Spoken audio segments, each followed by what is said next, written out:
So we are a scientific research organization. We do research into causes and effects of climate change.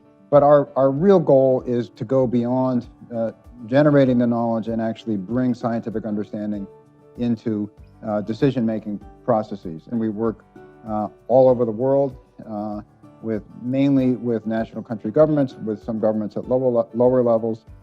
We also partner with large conservation, NGOs, universities, really anybody who can multiply the impact of the science that we do. And so we're really excited to have the opportunity to work with Wellington, and what we hope to do is to use our scientific understanding of climate change to help working with them in a collaboration to help inform their thinking about this whole category of risks.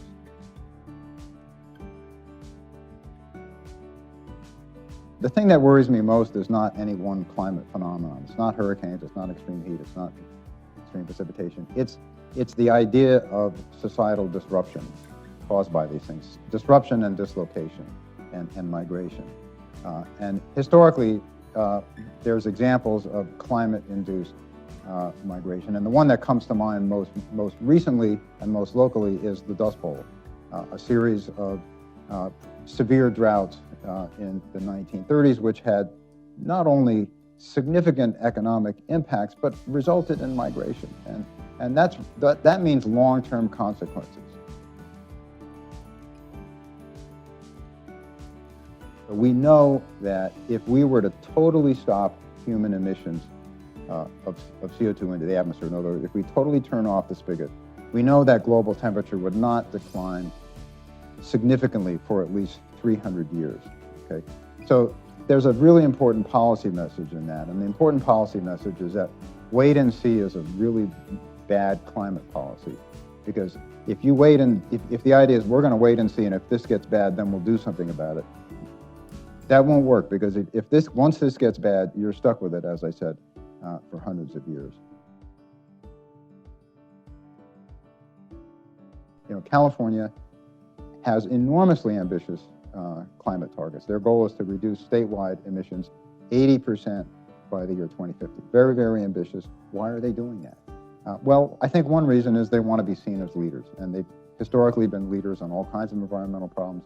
They want to lead on climate change. But you may be asking, well, how much of an economic penalty are they willing to take for that?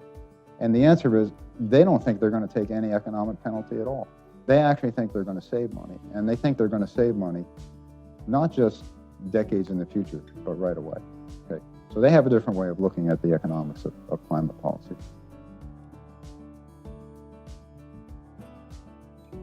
Every problem is an opportunity, and I do think that there will be so many good things about a world that's not powered by 19th century or 18th century energy technology. And you know, we'll have more reliable power, we'll have cleaner power, we'll have better air quality, we'll have better health outcomes. In the long run, it'll be a lot cheaper.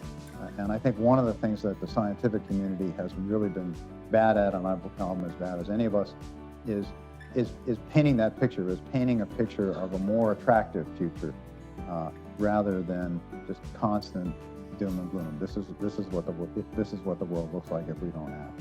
What we need to do is get better at painting the other picture, which is this is what the world could look like if we do act.